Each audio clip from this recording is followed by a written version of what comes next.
नमस्कार दोस्तांनो, आपण बालगीत गोष्टी ऐकत ऐकत अनेक नव्या गोष्टींचा वेध घेत असतो. कुतूहलामुळे आपल्याला गोष्टी खोलवर जाणून घ्यायला आवडतात. चिकित्सक वृत्तीच्या जोरावर मानवाने अनेक नवनवे शोध लावले.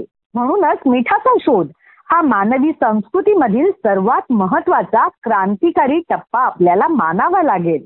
अर्थातच मिठाचा शोध लागला आणि आपल्या आहाराचे स्वरूप बदललं. आदी मानवापासून आजच्या प्रगत मानवापर्यंत टप्प्याटप्प्याने अनेक शोध लागले आणि आजही नवे शोध लागत आहेत. त्यामुळे अनेक बदल घडून सुद्धा येत आहेत. चला तर मग वेध घेऊया अशाच काही विषयांचा. त्यासाठीच तर मी आरजे रेश्मा आणि मधुलिका आलोय आपल्या शाळेबाहेरच्या शाळेत.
रेश्मा, सुट्टी संपून गेली, शाळांना सुरुवात झालेली आहे. अभ्यास एके अभ्यास सुरू आहे. पण हा अभ्यास सुद्धा ना धमाल मजा मस्ती करत सुरू आहे.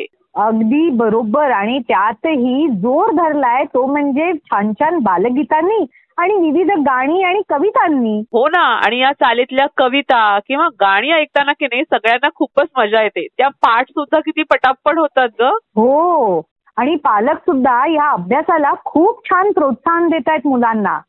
म्हणूनच तर आपण आपल्या बालवर्गातल्या विद्यार्थ्यांना सुद्धा असाच काहीसा छान मजेशीर अभ्यास दिलेला जो घरच्यांनी सुद्धा एन्जॉय केला. कारण बालवर्गातला अभ्यास होता. कारण बालवर्गातल्या विद्यार्थ्यांना आपण सांगितलेलं की तुम्हाला आवडणारं एखादं बालगीत घरच्यांना म्हणून दाखवा आणि त्यावर आधारित हा अभ्यास मुलांनी केलेला आहे. अगदी घरच्यांना जमवलेला आहे आणि एक सुरामध्ये छान बालगीत म्हटलेलं आहे. अरे वा, क्या बात है. चल मग. अरे वा, चल मग. आता आपण असंच एक छानसं बालगीत ऐकूया मयुरी करंगामी या अंगणवाडी शिकणाऱ्या विद्यार्थिनीकडून, जी तालुका धानोरा जिल्हा गडचिरोली इथे राहते. तिच्या सोबतच तिची आई मोहिनी करंगामी यांच्याशी सुद्धा आपण गप्पा मारणार आहोत. चला तर मग बोलूयात मयुरी सोबत आणि छानसं बालगीत सुद्धा ऐकूयात तिच्याकडून.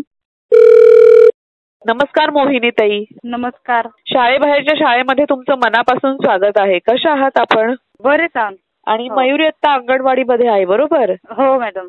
मग ती काही गोष्ट, काही कविता, काही गाणी वगैरे म्हणून दाखवते का? हो मॅडम. घरी आता आम्ही सांगतो ना, तर शाळेतून आली का नाही का शाळेची प्रार्थना सांगते घरी. अरे वा. आणि रोज आपण म्हणून दाखवते का एखादी नवीन शिकवलेली कविता, गोष्ट वगैरे? हो मॅडम. कविता नाही का म्हणून दाखवते. मस्त. बरं, आम्हाला सांगा की मयुरी मधला असा एखादा गुण जो तुम्हाला घरच्या मंडळींना खरंच खूप आवडतो. अंगणवाडी प्रार्थना पूर्णच आवडते मॅडम. बरं, आता आम्हाला मयुरी सोबत गप्पा मारायला खूप आवडतील. आहे का तिकडे ती? हो आहे मॅडम माझ्याजवळ. Hello madam. हॅलो मयुरी, कशी आहेस तू? चांगली जाऊ. आणि आता काय करत होतीस? खेळत असतो. मला सांग मयुरी, तू दिवाळीचा फराळ खाल्लास का बरं? हो. काय काय आवडतं तुला दिवाळीच्या फराळातलं? लाडू. तुला लाडू आवडतात सगळ्यात जास्त? हो. आणि अजून काय काय केलं आईने? चकुल्या. अरे वा, किती चकल्या खाल्ल्यास बरं तू? शंकरपाळ्या. बरं, मला सांग तू अंगणवाडीमध्ये जाते बरोबर? हो मॅडम. तुला तिकडे एखादं छानसं गाणं शिकवलं असेल ते आम्हाला म्हणून दाखव ना. चिवताईचा तिला घर सांग मला, आभाळातले रस्ते साप तुला, आभाळातल्या रस्त्यावर पांढऱ्या फुला असतात का, नाव गा पता विचारू अन पोलीस मामा असतात का, चिवताईचा पिला घर सांग मला, आभाळातले रस्ते सापडतात तुला, आभाळातल्या रस्त्यावर पांढऱ्या फुला असतात का, नाव गा पता विचारू अन पोलीस मामा असतात का, वा चुकून चुकलास तर चौथीवरती जातात का. वा, किती छान तू आम्हाला गाणं म्हणून दाखवलंस. तुझं सगळ्यात आवडतं गाणं आहे का ग हे? हो मस्त.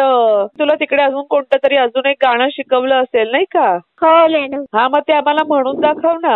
हातात आहे पैसा, पाण्यात पोहतो मासा, एक घास चिवचा, एक घास खाऊचा, बाळ चोखतो अंगठा, बाबाच्या हातात घड्याळ, आईच्या हातात बांगड्या, आपले हात स्वच्छ रोगापासून मुक्त. अरे वा, किती छान गाणं आहे. हा, मला सांग की तुला मोठं झाल्यावर काय व्हावं असं वाटतंय बरं? काय स्वप्न आहे तुझं? मला बनत आहे. अच्छा, तुला नर्स व्हावं असं वाटतंय. तुला तुझ्या पुढच्या वाटचालीसाठी खूप खूप शुभेच्छा. All the best. तुझ्याशी आणि तुझ्या आईशी गप्पा म्हणून आम्हाला खूप मजा आली. असाच छान अभ्यास करत राहा. Bye bye. Bye bye.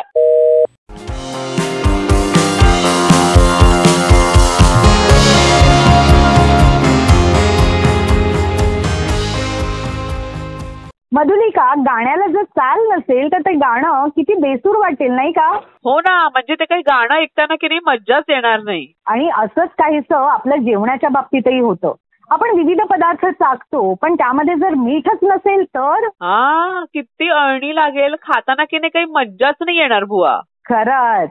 म्हणजे मिठाचं महत्व आपल्याला सगळ्यांनाच पटलेलं आहे. पण या मिठाचा शोध नेमका कधी आणि कसा लागला हे आज आपण जाणून घ्यायचंय. अरे वा, ते कसं काय बुवा? कारण 3री ते 5वीच्या विद्यार्थ्यांना हाच तर अभ्यास आपण दिलाय. त्यांना आपण विचारलंय की आदी मानवाला मिठाचा शोध कसा लागला हे मित्रांना सांगा. आणि मुलांनी या प्रश्नाचं उत्तर शोधून उत्तरं तर मित्रांना सांगितलीच आहेत, पण आपल्याला सुद्धा व्हॉट्सअपच्या माध्यमातून पाठवलेली आहेत. चल मग आता आपण हेच उत्तर जाणून घेऊया. हर्षल जातोडे या जिल्हा परिषद शाळा जैतापूर इयत्ता 4थी मध्ये शिकणाऱ्या विद्यार्थ्याकडून, जो तालुका कन्नड, जिल्हा छत्रपती संभाजीनगर इथे राहतो. त्याच्यासोबतच त्याची आई लक्ष्मी जातोडे यांच्याशी सुद्धा आपण गप्पा मारणार आहोत. चला तर मग बोलूयात आता आपण हर्षल सोबत आणि या प्रश्नाचं उत्तर त्याच्याकडूनही जाणून घेऊया. नमस्कार लक्ष्मीताई. हो नमस्ते. शाळेबाहेरच्या शाळेमध्ये तुमचं मनापासून स्वागत आहे. कशा आहात आपण? हो छान आहे मॅडम. नमस्ते. आणि कसा सुरू आहे हर्षलचा अभ्यास? हो छान करतो. तो आता 4थी मध्ये आहे बरोबर? हो बरोबर. मग त्याच्या मागे लागायला लागतं अभ्यास कर असं की तो आपणच करतो? नाही करतो मॅडम. मग तुम्ही त्याचा कधी अभ्यास घेता की नाही बघ अद्नबद्ध? हो मी विचारत असते ना मध्ये मध्ये, अभ्यास झाला कर. ओके. आणि आपण काय करता? मी घरातच टेलर काम करते. मग तुमच्या कामाचं स्वरूप कसं आहे? तुम्हाला नेमकं काय काय करायला लागतं याबद्दल हर्षलला माहितीये का थोडंफार तरी? हो आहे ना माहिती. बरं. आणि हर्षल मधला आम्हाला एखादा असा गुण सांगा जो तुम्हाला घरच्या मंडळींना खूप आवडतो. हर्षलचा कोणत्या बी म्हणजे शाळेमध्ये असं कोणत्या बी कार्यक्रमाला भाग घेतो आणि निवडच असते त्याची, म्हणजे खूपच हे करतो. अरे वा. गॅदरिंग मध्ये, अभ्यासामध्ये, वर्गामध्ये टॉप. खूप उत्साही आहे म्हणजे हर्षल नाही का? हो खूप. कबड्डी, खो खो, गाण्यामध्ये, गॅदरिंग मध्ये खूप असं. हा मस्त. आता मला हर्षल सोबत गप्पा मारायला खूप आवडतील. आहे का तिकडे तो? हो आहे ना, बसलाय माझ्याजवळ. हॅलो हर्षल. हॅलो. कसा आहेस तू? मी छान. आणि आता काय करत होतास? मी आता पाठ करत होतो, तुम्ही जे दिलं. अच्छा, म्हणजे तू ओळखलंस तर आम्ही कुठून बोलतोय ते? हो. कुठून बोलतोय सांग बरं. कार्यक्रमाचं नाव काय आहे? शाळेबाहेरली शाळा. आणि मी कोण बोलते ओळखलं का तू? मधुलिका ताई मॅडम. हा बरोबर. मग मला सांग तुला या कार्यक्रमातलं काय काय आवडतं रे? खेळणं आणि सर्व, मुलाखत आणि बोलायला आणि तुमचे जे कार्यक्रम असेल ते. बरं. आता मला सांग तुझा आवडता विषय कुठला आहे बरं? इंग्लिश. तुझा आवडता विषय तर इंग्रजी आहे, पण आजचा आपला अभ्यास जो आहे तो इतिहासाचा आहे. तो केलास का तू? यस. चल मग आता आपण थोडा अभ्यास करूया. आम्हाला सांग की आदी मानवाला मिठाचा शोध कसा लागला? ही माहिती तू मिळवलीस का बरं? हा. मग सांग बरं आता आम्हाला. आधी मानव जंगलात भटकत असताना त्याला एका झाडाखाली हरणांचा संघ एक दगड चाटत होता. त्याने त्याचं निरीक्षण केले. त्याच्या मनातही जागरूकता आली. त्याने दगड चाटून बघितला. एक वेळी पण मजेदार चव त्याला आली. तो दगड म्हणजे खनिज मिठाचा होता. खनिज मीठ म्हणजे सौंधव मीठ. अशा प्रकारे आदिमानवाने मिठाचा शोध लावला. अरे वा, तू खूप छान आणि सविस्तर उत्तर दिलंस रे हर्षल. आम्हाला सांग, हे उत्तर मिळवायला तुला कोणी कोणी मदत केली बरं? माझ्या दीदीनं आणि मम्मीनं. आम्हाला सांग, तू दिवाळीचा फराळ खाल्लास का? हो. तुला काय काय आवडतं फराळातलं? मला चकली, चिवडा, शंकरपाळे आणि गुलाबजामुन. अच्छा, आणि ह्यातलं तू काय काय बनवण्यासाठी आईला मदत केली? गुलाबजामुन, चकली आणि बरं, आणि तुझा सगळ्यात आवडता पदार्थ कोणता या फराळातला? गुलाबजामुन. बरं, तू मगाशी आम्हाला सांगितलंस की तुला इंग्रजी विषय सगळ्यात जास्त आवडतो, बरोबर? हो. मग त्या तुझ्या आवडत्या पुस्तकातले, तुझ्या आवडत्या धड्यातले आम्हाला 2च पॅरेग्राफ वाचून दाखव बरं पटकन. The milkmaid was cradling a pot of milk on her head. The milk was fresh and creamy. May began to drain. There's so much milk in the pot. It rich and creamy. It'll make nice thing dahi. With this milk, then I will churn it and make butter. I will take the butter to the market. May people will come to buy the soft and tasty butter. I will sell it at a good price. खूप छान वाचून दाखवलंयस. आम्हाला सांग, तुला मोठं झाल्यावर काय व्हावंसं वाटतंय बरं? काय स्वप्न आहे तुझं? मला मिलिटरी. का बरं, असं का ठरवलंस? आता माझे मामा पोलीस आहे ना, ते पहिले मिलिटरी जॉईन केली होती. त्यांचं म्हणजे इकडे तिकडे त्यांचे असे चर्चे, मग त्यांना असे, मग मला पण वाटलं मी पण मिलिटरी बनल, माझं नाव होईल. नक्की होईल. तुझ्या डोळ्यासमोर इतका छान आदर्श आहे हे ऐकून आम्हाला खरंच खूप छान वाटलं. हर्षल, तू अभ्यासही खूप छान केला होतास आणि तू प्रश्नांची उत्तरही खूप छान दिलीस. तुझ्या पुढच्या वाटचालीसाठी खूप खूप शुभेच्छा. All the best.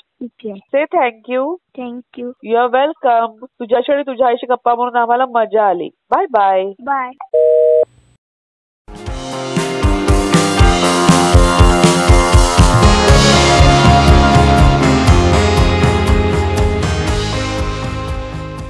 बघ रेश्मा, मीठ जर जास्त झालं तर खारट लागतं, कमी झालं तर अळणी लागतं. हो, पण जर ते योग्य प्रमाणात असेल ना तर पदार्थाची किती लज्जत वाढवतं. करेक्ट. म्हणजेच काय, तर आपल्या आहारातही संतुलन हवं, त्याचबरोबर अभ्यासातही संतुलन हवं. पण अभ्यासात संतुलन तेव्हाच येईल जेव्हा आपण एक छानशी गोष्ट सुद्धा ऐकू. करेक्ट. चल मग ऐकूया एक छानशी गोष्ट.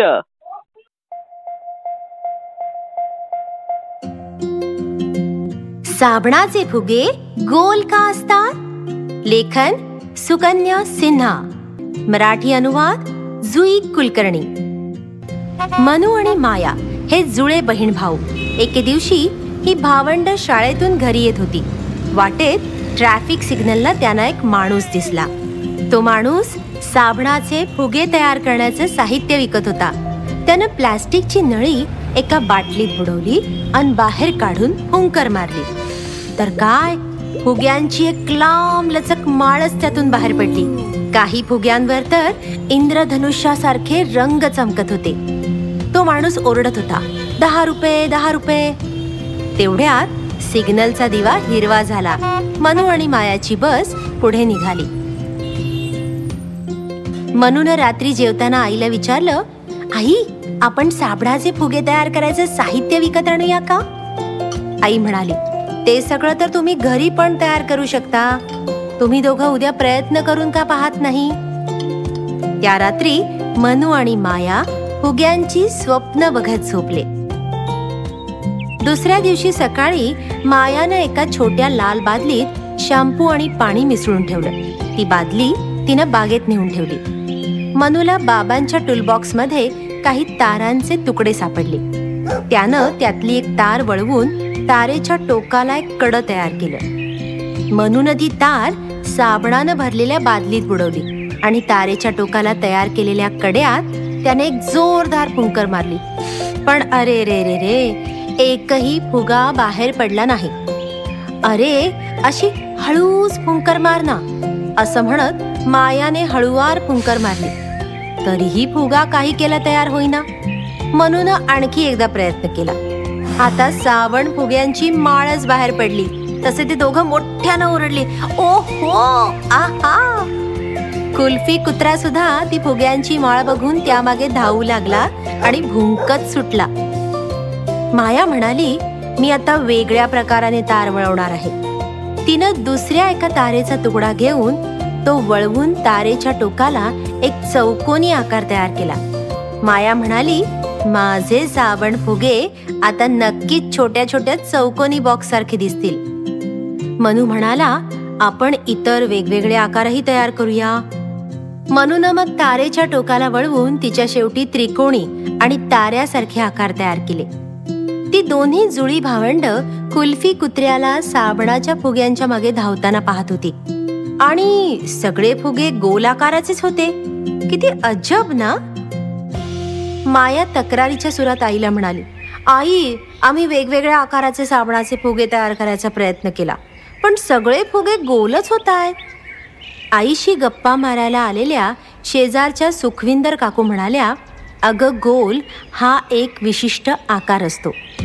सुखविंदर काकू शहरातील विज्ञान संग्रहालयामध्ये काम करतात.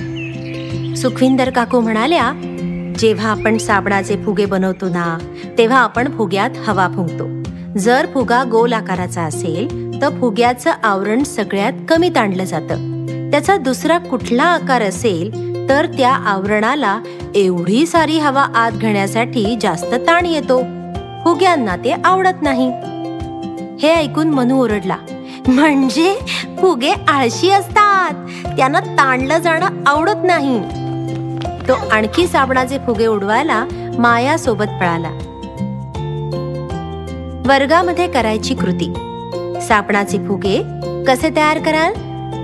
थोडा पातळ साबण किंवा शॅम्पू एका कपात घ्या. त्यात थोडंसं पाणी घालून मिश्रण तयार करा. पाणी जास्त होऊ नये यासाठी एकदम पाणी न घालता थोडं थोडं पाणी घालून मिश्रण तयार करा.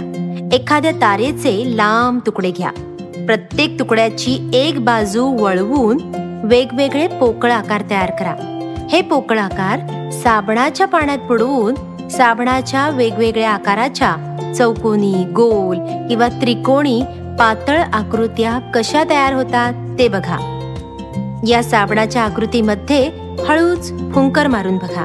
साबणाच्या फुग्यांच्या लांबलचक ओळी बाहेर येतील. कदाचित सुरुवातीला वेगळा आकार दिसेलही, पण हे फुगे नेहमी नंतर गोल आकाराचेच होतील. तुमच्या रंगपेटीतला थोडा रंग साबणाच्या पाण्यात घाला. तो नीट मिसळून घ्या. आता साबणाचे फुगे करा. ते कोणत्या रंगाचे असतील? तुम्ही पृथ्वीवर असल्याने तुमचे साबणाचे फुगे रंगीत नसतील, कारण रंग पाण्याहून जड आहे. त्यामुळे गुरुत्वाकर्षणाने तो फुग्याच्या तळाशीच साठून राहतो. बीटाच्या रसासारखे नैसर्गिक रंग साबणाच्या पाण्यात घातल्यावर साबणाचे फुगे रंगीत होतील असं तुम्हाला वाटतं का? करून बघा बरं. एका जपानी स्त्री अंतराळवीराच्या 7 वर्षांच्या मुलीनं अंतराळात साबणाचे रंगीत फुगे तयार होऊ शकतील का हे तिच्या आईला बघायला सांगितलं. त्या अंतराळवीर आईने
मधुलिका, आपण जेव्हा मुलांना गोष्ट ऐकवतो तेव्हा सरसकट सगळ्या मुलांना ऐकवतो. एकाला एक, दुसऱ्याला वेगळी गोष्ट असं नाही ऐकवत. हो ना, म्हणजे ह्याच्यामध्ये आपण कुठे पार्शलिटी नाही करत. करेक्ट. आणि भेदभाव न करणं हे माणुसकीचं लक्षण आहे. हो ना, आणि हा सगळ्यात मोठा गुण सुद्धा आहे. अगदी बरोबर. यालाच आपण निपक्षपाती असंही म्हणतो. हो ना, आणि पुढे जाऊन समाजात वावरताना हा गुण सगळ्यात महत्वाचा ठरतो. अगदी बरोबर. आणि या निपक्षपातीचा कायदा आपल्या न्याय व्यवस्थेमध्ये सुद्धा आहे. म्हणूनच आपण 6वी ते 8वीच्या विद्यार्थ्यांना विचारलंय की निपक्षपातीपणा कशाला म्हणतात याबद्दलची माहिती मिळवा आणि सांगा. मुलांनी ती माहिती मिळवलेली आहे आणि आपल्याला व्हॉट्सअपच्या माध्यमातून उत्तरं देखील सांगितलेली आहे. पण ज्यांचा अभ्यास करायचा राहिला असेल किंवा ज्यांना अधिक माहिती जाणून घ्यायची असेल त्यांच्यासाठी आता आपण ही ऐकूया त्या निपक्षपातीपणाबद्दलची माहिती. नक्कीच ऐकूयात.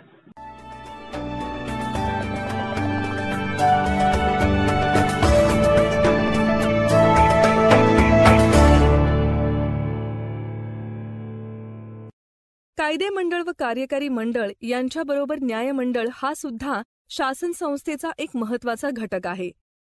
कायद्यांची निर्मिती कायदे मंडळ करते.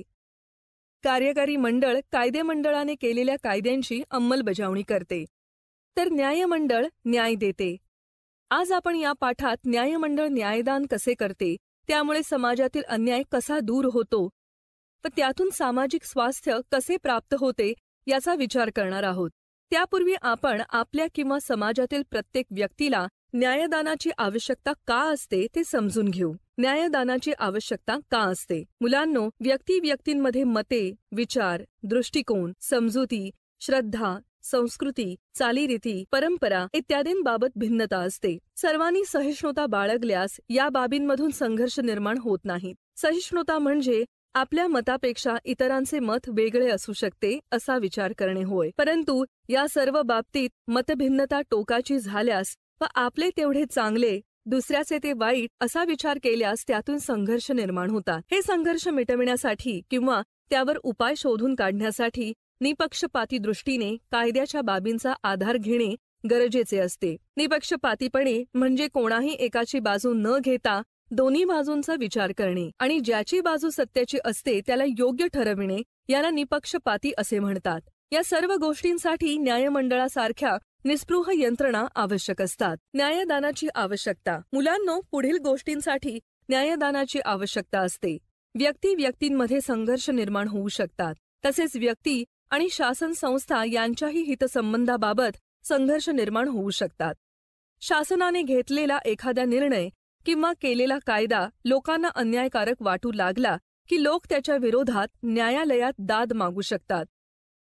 उदाहरणार्थ, अलीकडेच महाराष्ट्र सरकारने शासनाद्वारे शिक्षक भरती करण्याचा निर्णय घेतला. तो निर्णय संस्थाचालकांना न पटल्याने त्यांनी न्यायालयात धाव घेतली. शिक्षकांची नियुक्ती करण्याचा थोडाफार अधिकार संस्थाचालकांनाही असावा अशी त्यांनी मागणी केली. अशा प्रकारे न्यायालयात जाऊन दाद मागता येते. मुलांनो, भारताच्या राज्यघटनेत सामाजिक न्याय व समता ही उद्दिष्टे सांगितलेली आहेत. समाजातील सर्व घटकांना न्याय मिळावा तसेच समानतेची वागणूक मिळावी यासाठी शासन प्रयत्न करीत असते. त्याचप्रमाणे न्यायमंडळही काही खटल्यांच्या निकालांद्वारे अथवा कणखर भूमिका घेऊन शासनाला पाठिंबा देऊ शकते. समाजातील अविकसित, दुर्बल घटक, महिला, बालके, दिव्यांग आणि तृतीयपंथी इत्यादी समाज घटकांना न्यायालय मुख्य प्रवाहात येण्यास मदत करू शकते. उदाहरणार्थ, हुंडाबंदी. महिलांना विशिष्ट मंदिरात प्रवेश नाकारला जायचा तो प्रवेश देण्यात यावा यासाठी न्यायालयाने परवानगी दिली आहे. तसेच मुस्लिम समाजातील तोंडी तलाक देण्याच्या पद्धतीवर कायद्याने बंदी घालण्याचे प्रयत्न चालू आहेत. अशा प्रकारे निर्णय घेऊन शासन या समाज घटकांना मुख्य प्रवाहात आणण्यासाठी प्रयत्न करते. स्वातंत्र्य, समता, न्याय आणि लोकशाही यांचे फायदे सामान्य माणसाला जेव्हा मिळतात तेव्हा लोकशाहीची व्याप्ती आणि खोली वाढते. या बाबींच्यामुळे लोकशाही बळकट होत असते आणि या सर्व बाबींचे फायदे सामान्य माणसाला मिळावेत यासाठी न्यायालय काळजी घेत असते. देशात कायद्याचे राज्य निर्माण होण्यासाठी आणि ते सुरक्षित राहण्यासाठी न्यायमंडळे आवश्यक असतात. उदाहरणार्थ, लोकांना जर न्यायालयाकडून मिळणाऱ्या शिक्षेची भीती नसती तर लोकांनी हवे तिथे हव्या त्या गोष्टींची चोरी केली असती. गरीब श्रीमंत, प्रगत अप्रगत, स्त्री पुरुष या सर्वांना कायदा समान रीतीने लागू पडतो. कायद्यापुढे कोणत्याही प्रकारचा भेदभाव केला जात नाही. कायद्यासमोर सर्वजण समान असतात. सर्वांना कायद्याचे तत्व समान असते हे न्यायदानातून स्पष्टपणे व्यक्त होते. उदाहरणार्थ, सिने अभिनेता संजय दत्त याच्याकडे अफाट पैसा, लोकप्रियता होती, तरीही त्याच्यावर गुन्हा सिद्ध झाल्यावर त्याला तुरुंगात जावे लागले. बिहारचे माजी मुख्यमंत्री लालू प्रसाद यादव, आसाराम बापू यांसारख्या उदाहरणातून आपल्या लक्षात येते की कायद्यासमोर सर्वजण समान असतात. न्यायदानातून नागरिकांच्या सर्व प्रकारच्या हक्कांचे संरक्षण होते. कोणताही वर्ग, समाज घटक, व्यक्ती आपल्या मूलभूत हक्कांपासून वंचित राहू शकत नाही. तसेच कोणत्याही प्रकारचा तंटा, वाद असला तरी तो कायद्यातील तरतुदींनुसार सोडवला जातो. त्यामुळे कोणी कितीही शक्तिशाली, श्रीमंत, उच्चपदस्थ असला तरीही त्या व्यक्तीची किंवा गटाची दडपशाही किंवा हुकुमशाही निर्माण होऊ शकत नाही. या सर्व कारणांमुळे न्यायमंडळाची आवश्यकता असते.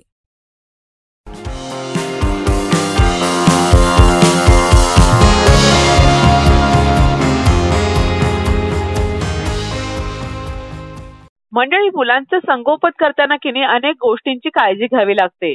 म्हणजे मुलांची वाढ व्यवस्थित होतीये ना, ती मुलं बोलायचा प्रयत्न करतायत ना, त्यांना आपण जे काही भरवतोय ते त्यांना पचतंय ना, किंवा आपण विचारलेल्या प्रश्नांना किंवा काही गोष्टींना ते कसा प्रतिसाद देतायत, त्यांना खेळताना आनंद मिळतोय ना, अशा एक ना अनेक गोष्टींकडे जाणीवपूर्वक लक्ष द्यावं लागतं. त्यातलीच एक महत्वाची गोष्ट म्हणजे मुलांची सुरक्षा. मुलं घरात खेळतात, अंगणात खेळतात, नातेवाईकांकडे आपण जातो, मित्रमंडळींकडे जातो, पण ह्या सगळ्यामध्ये मुलांची सुरक्षा ही खूप महत्वाची आहे. जर मुलांच्या वर्तनामध्ये काही बदल जाणवला तर त्याकडे त्वरित लक्ष देणं खूप गरजेचं आहे.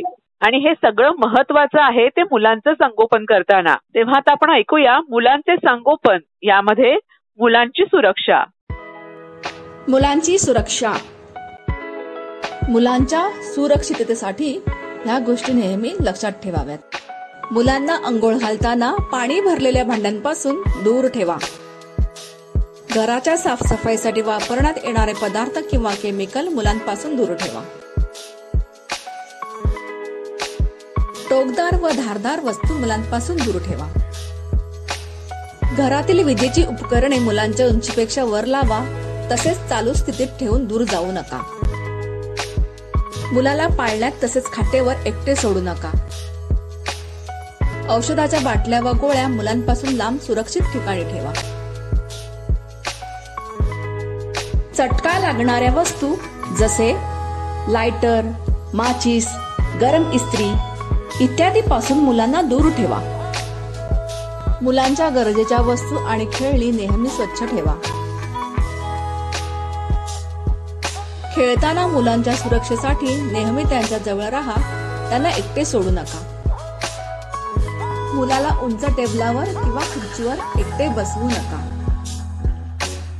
आशा आहे ह्या व्हिडिओचा तुम्हाला नक्कीच फायदा होईल. पुढच्या आठवड्यात तुमचे अनुभव आम्हाला नक्की कळवा.